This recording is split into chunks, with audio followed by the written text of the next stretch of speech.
But what if buildings could also protect the planet? Well, unfortunately, it's the exact opposite today. Almost 39% of the world's carbon dioxide emissions come from the buildings that we live in, right?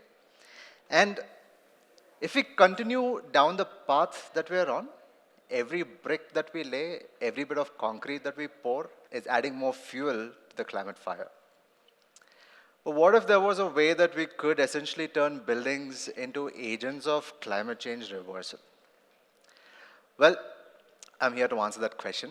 You see, the fundamental problem with buildings is the materials with which we make them. Bricks, steel, concrete, these are the most commonly used materials. But the challenge with these is that they're made in extremely carbon-intensive processes, and they don't even have any sort of thermal insulation. Which means that when we start occupying these buildings, we end up consuming huge amounts of energy to just keep the indoors comfortable for us humans to just live and, grow our families in them. And therefore, traditional construction materials become part of the problem. Let's back up a little bit. This is me, basically 20-year-old me, an idealist. I wanted to build a world that heals and not harms. Unfortunately, though, I come from a family of civil engineers. My dad's a civil engineer. My granddad's a civil engineer.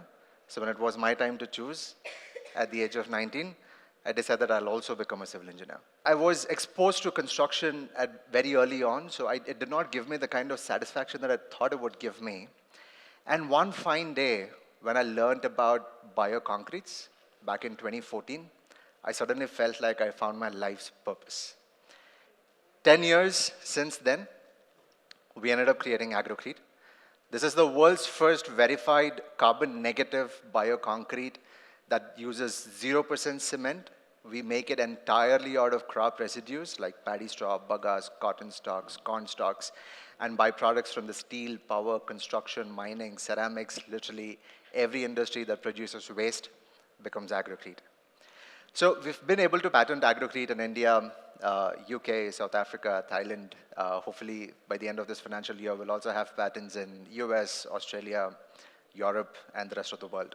We've obviously tested the product according to the global standards of performance, and I'm happy to report that Agrocrete blocks are actually stronger than conventional alternatives, are 3.5 times more thermally insulating, all while being carbon negative, which means that we're capturing CO2 and locking it away forever.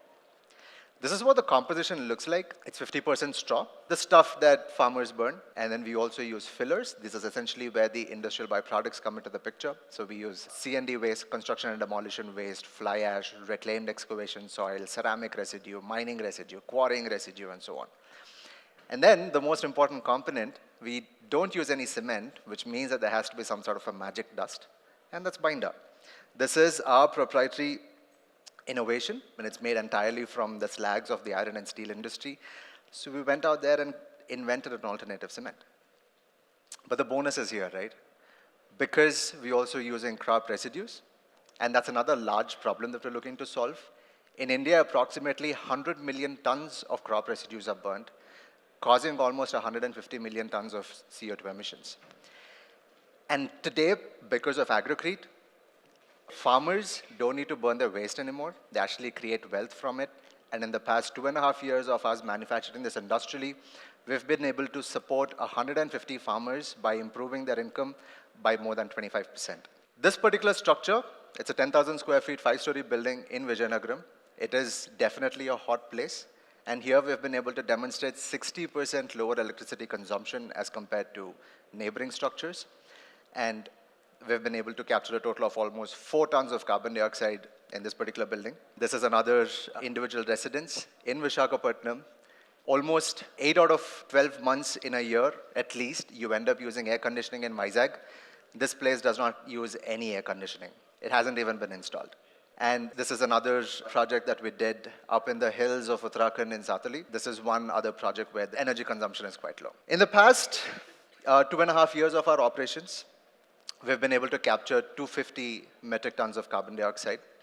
That's like planting 10,000 trees and letting them grow for 10 years. We've been able to prevent almost 800 metric tons of CO2 emissions by replacing conventional building materials, which is equivalent to taking 170 cars off the road every year. And tangibly, brick by brick, we're actually capturing carbon dioxide and helping reverse climate change. Lastly, I want to leave you guys with my vision, and hopefully you will join hands with me. I'm essentially wanting to create buildings that do not cause harm, but actually heal, essentially become agents of climate change reversal. I want to build a world where no one has to burn stuff on fields and our skies are clear. And eventually, every wall that we make, brick by brick, we're leaving behind a healthier planet. Thank you.